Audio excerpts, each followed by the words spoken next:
Open the box. Open the box. Gotta find out what's in the box.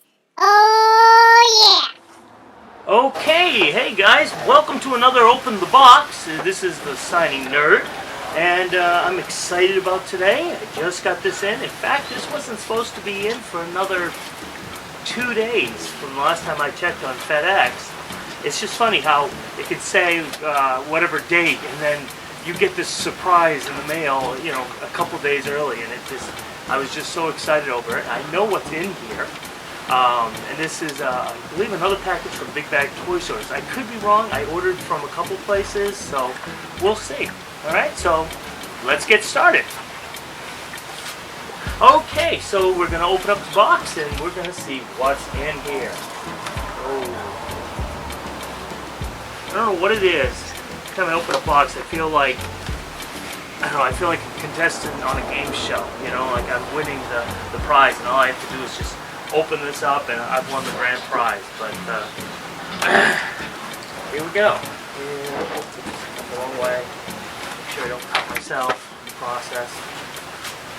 Yeah, I think this one is from Big Bad Toy Store. Aha. Excellent. And of course we've got the bubble wrap. Weird. I mean, I you can tell me down the. Do you like this type of bubble wrap? I don't know. I sort of love the smaller ones. I used to be able to take it as a kid, and I would take it and, you know, and I would pop the bubble wrap and everything. And this is, I don't know. My dog seems to like it more than I do. In fact, she's sort of sitting right next to me over here, looking intently at the bubble wrap as I'm sitting here. So here you go. Go have fun with it. Alright, so what do we have today? Well, we have our very first Kingdom figures in this box. I loved, when I was a younger guy, watching Beast Wars or Beast Machines. I loved them, and I used to get the figures for my kids. And my son, one of my sons, even today, loves loves collecting the old figures. And so I figured I'd join him. I'd get the newer ones, and we'd compare notes. You know, we'd compare what was, you know, how the figures back in the 90s looked to the ones now. And maybe I'll do a video on that. But so let's go with the first one I have here, and we'll go with a Earthrise first of all. And I've got Earthrise Runamuck. I can't wait to get him open. In fact, I want to get his other companion, Runabout. Very nice figure. So let's put him aside. Okay, here we go. The next one. Oh, is a Kingdom one. And this is one that I always wanted to have, and yet just, I don't know, never got the opportunity to have, and that is Black Arachnia. I have Black Arachnia. And she turns into, of course, from robot mode to spider mode. I used to love her as a character on the TV show. Okay, here are two characters that I've never heard of before. I guess they're new. The first one is Decepticon Astrak. Oh, Fast Track. I didn't see the F there. That's his weird name. Fast Track. I believe he comes apart like the other ones, like Blunt and the other ones, and he becomes a weapon form. I guess for Scorpion, from what I've seen here. So I can't wait to try him. And Scorponok, hopefully, will be in an unboxing in the next few days. Here we go. The next one on the list. This one's another new one. Paleotrex. I think I'm liking the storyline behind it. I think I'm getting the idea. I haven't watched the Earthrise on Netflix. I haven't watched anything.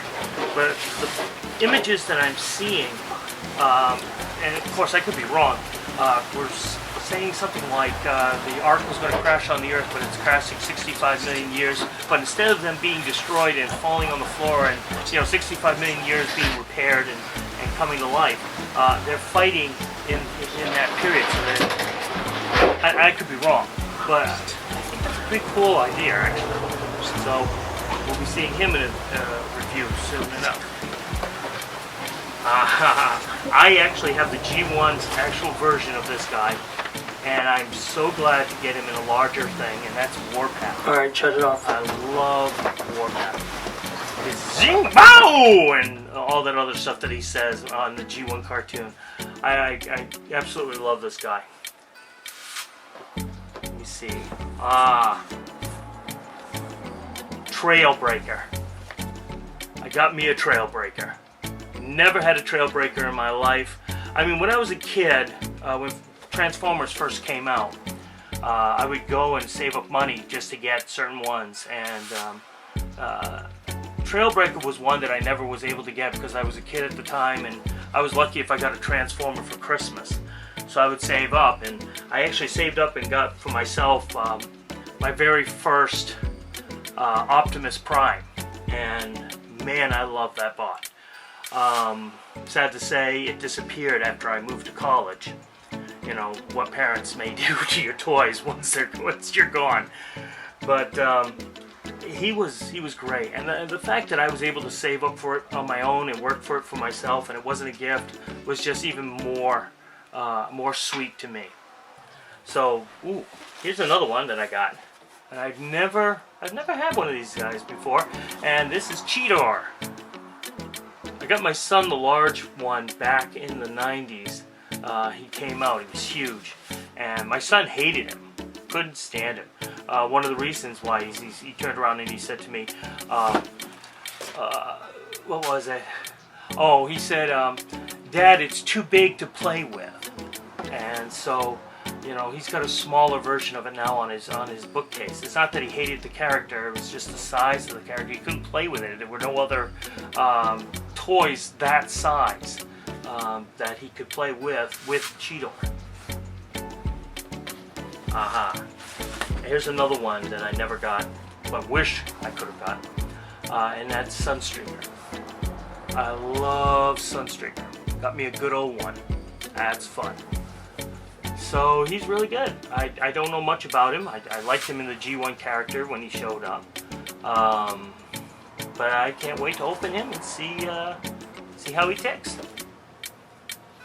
And the last one out of this box. I never thought I'd see this figure at all, in all honesty. I've never really considered this figure a Transformer, but I mean it's part of the Transformer lore, but it doesn't transform, or at least it's not supposed to transform.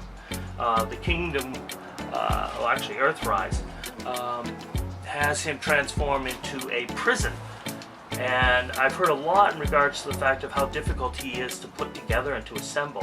And this is the Quintesson Judge. I'll let you know about the assembling, and I'll let you know whether it was hard or not. And, but I've heard that the two faces, especially, I forget which one, I believe it's, well, it's one of the two, is very difficult to put on. I've watched a couple videos on how to do it just to prepare myself for it.